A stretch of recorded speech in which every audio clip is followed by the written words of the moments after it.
Heyo, I am back in Sieve's kitchen. I'm actually a little bit surprised he let me back in there after last time's disaster. You know what? I'm going to be hesitant calling it a disaster. I learned a lot, but I did a lot of things wrong. As a reminder, we were trying to make meringue, and the meringue, well, they were not really meringue, but I ended up baking them anyway, and essentially created these little, you know, cloud-like looking things that actually tastes quite good. So today we're going to just build on that and make a little bit of a puree, a fruit puree, or if you want to be fancy, a coulis. And because I'm not fancy, I'm going to definitely call it a coulis, to drizzle over it, and let's see if this can be a fun dessert. I mean, by all means, it's quite tasty and quite good. And if you want to have these kind of things stay for a while in something and keep well, put them in a box, in a tin, and doesn't let you look one off that, but tins will actually keep that fresh for a while. Okay, so what do we need for a fruit coulis? Well, a fruit coulis consists basically of fruit and sugar, and well, that's basically it. I found a whole bunch of recipes, and I'm just going with the one that sounds the most delicious and the most healthy, quite frankly. And it's not with sugar, it's with honey. So let's go ahead and get our ingredients ready. The measuring is always in cups, which is interesting because in Germany you measure by weight, not by volume. But we have these very handy individual cup measuring devices. So I have started with raspberries, and that's a 1/3 cup. So because I like raspberries a lot more than anything else, I'm gonna put a few more in there. So that is a 1/3 of raspberries. Great. Now on to the blueberries. I already had some for breakfast, so we already have them sort of clean sorted, and strawberries will be next. So let's go with a couple of blueberries. Make that a 1/3 of a cup. 1/3 of a cup of blueberries. Now we got our blueberries. We got our raspberries. Next up, strawberries. Let's see, we got a few more here. So I don't know if you actually have to cut them or do anything else with them, but you know what? Because I think that makes things a little easier, and they stack better in my little volume measuring thing here, which I just realized I'm doing wrong already because I'm supposed to put them here first and measure them. So let's do that. And let's get up to about 1/3 of a cup. I think we're already done with these 3 berries, so it's not really that much. I'm just looking them for garnish, so we're not going too crazy. Yeah, that's a little overkill, but there we go. All right, so we have our fruit. Next up, we need honey. Honey, I have a lot. I have liquid honey, I have crystallized honey, I have more crystallized honey, I have lovely honey from overseas. You know what? I just think I'm going to go with the easy to pour honey. It's the cheapo stuff. I'm not sure you're going to taste the difference. I am sure you will, but I have no idea. So leave a comment if you have any great ideas which honey is the best to use in this kind of scenario. I hope I'm doing something not too bad. The recipe also calls for some fresh thyme leaves, but I don't have thyme, so we're going to go with basil. I hope that's acceptable. It's not the freshest basil, but you know what? My wife loves basil, so basil it is. So we got a leaf of basil instead of some thyme. I hope that'll work. It'll be good. Smells delicious. So let's get going. We have our ingredients. We got blueberries, strawberries, raspberries. We got our thyme substitute, the basil, and some water because it's not supposed to actually boil or burn. So I'm going to use the water to dilute it so it stays put.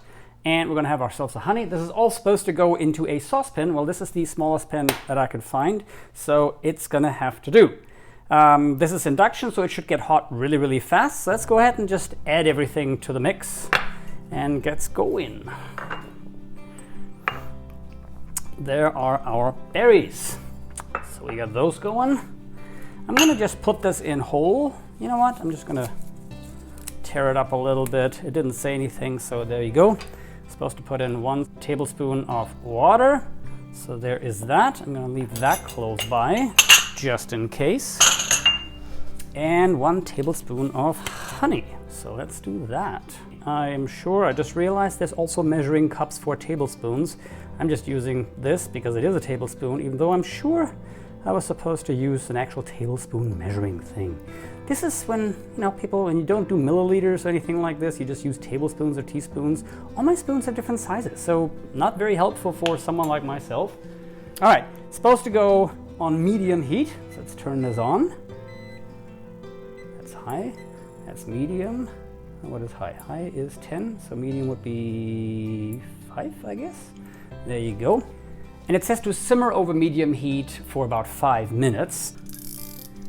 So set the timer on 5 minutes. We'll have that alert us when we're done. And in the meantime, we're supposed to let it all boil down for a bit. So I'm gonna spare you staring at a pan boiling for about 5 minutes, so we'll get back to when this is actually doing something. Less than 30 seconds later. Okay, so it's actually doing something way faster than I thought it would. So I'm gonna keep stirring that a little bit just to make sure it doesn't burn or boil or do anything else. It says to add water 1 tablespoon at a time in case we're getting close to any kind of problematic situation. So I'm just gonna throw a little bit of water in there. I may have to turn the heat down. Put it on 5, which isn't the middle, but 5 is the middle of the number because the whole thing goes to 10. So we'll see if that is simmering. I think it's actually boiling, so we'll have a look-see look. Smells really good though. Okay, this I think is a little bit too hot. So I'm gonna just take this down a notch. I'm gonna add another spoonful of water, hoping I'm not making this too liquid. There you go. This is the moment where somebody should have probably explained to me what simmer actually means. I just put it on half heat and watch it do stuff, and I realized that I do not know what simmering means. So when it says simmer on medium heat for about 5 minutes, well, I hope I'm doing this one right. The strawberries are the most tenacious ones. Everything else is already falling apart quite nicely. I do hope the strawberries at least get their fair share of heat and get moistened up as well. Ooh, that's sweet. Sweet, but I like it. Again, it says that it can burn really easily, so that is what I'm trying to avoid by both stirring and adding a little bit of water at a time. And there is our 5 minutes, and I have absolutely no concept of whether that's enough or not, because I don't know what it should look like after 5 minutes. Again, I'm using honey instead of sugar, so most of you probably have done sugar in the past. Supposedly honey is the way to go to be more healthy. We'll see. I'm gonna take even more heat off now. Take it down to like a quarter of the heat possibilities. I think the goal would be to have the berries break down. Now, the raspberries have completely broken down. The blueberries are still in one piece. Obviously, they have some skin on the outside. And the strawberries, well, I mean, they are breaking down. I'm just not sure if they have broken down enough for this to be meaningful.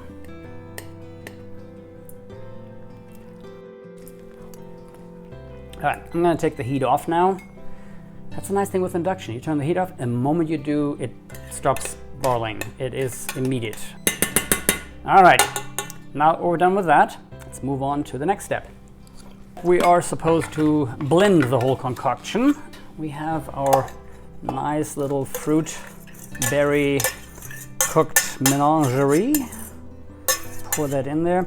It's supposed to add a little bit more water, so without knowing, like 3 tablespoons. So I'm gonna just try to get as much out of this as possible.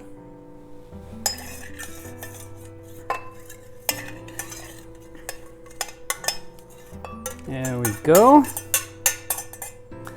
Let's see how that works. Make sure it doesn't go anywhere. And let's go ahead and puree that. And let's see how well this does. You know what? It's nice that you can see it, but I think it's more important that I actually see what the heck I'm doing here. Alrighty, let's go ahead and blend this. Smooth. About 50 seconds of blending later. Nice, I actually just learned that I have a puree setting here, so that makes the whole thing a little easier. All right, let's get this off. Come on. Man, why is everything so difficult? Why is everything so difficult in cooking? Oh, get the lid off. Oh my God, why is this so hard? There you go. Man, that's a mess. Okay, so now we're supposed to strain the whole thing. Let's see how much we have. I think the small will be doing just fine. So I have myself a sieve and we're gonna strain. So let's pour that in there. And start straining.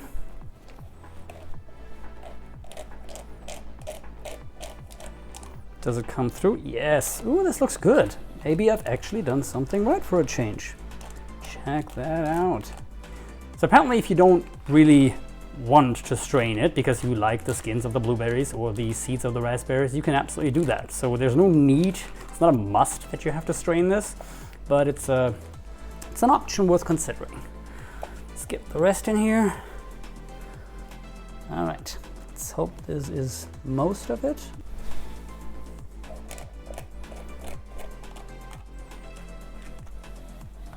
I'm gonna go over to a more, there you go. That may do actually a better job on the final part of this to get the thing really squeezed through rather than using the rubber spatula. This is actually helping to really kind of work it through. And you can kind of see the debris that's still in here. I mean, we're talking seeds and skins and, you know, I guess visually it's not as appealing, but I'm pretty sure it's tasty and I'm pretty sure it's healthy. So if you want to leave it in, entirely up to you. Okay, I'm gonna call that good. All right, I'm gonna put this in the fridge. Now, the reason Tb let me in is because I promised we're gonna fix it. I'm gonna call this reframing, because when you actually tell people you're making meringue and you're serving this, they're gonna laugh at you. If you tell them you are making meringue cookies, essentially clouds, and you have something like this and maybe drizzle a little bit of fruit juice over it, it might actually be quite interesting. And then I just have to figure out which color would work best with some red coulis on top of it. We'll figure this out. I'm not quite sure how to do that well, but okay.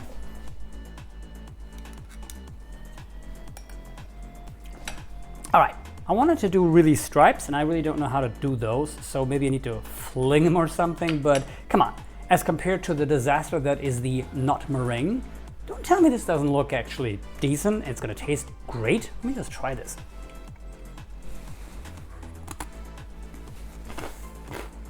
Come on, this is not a disaster. This is genius. Good stuff.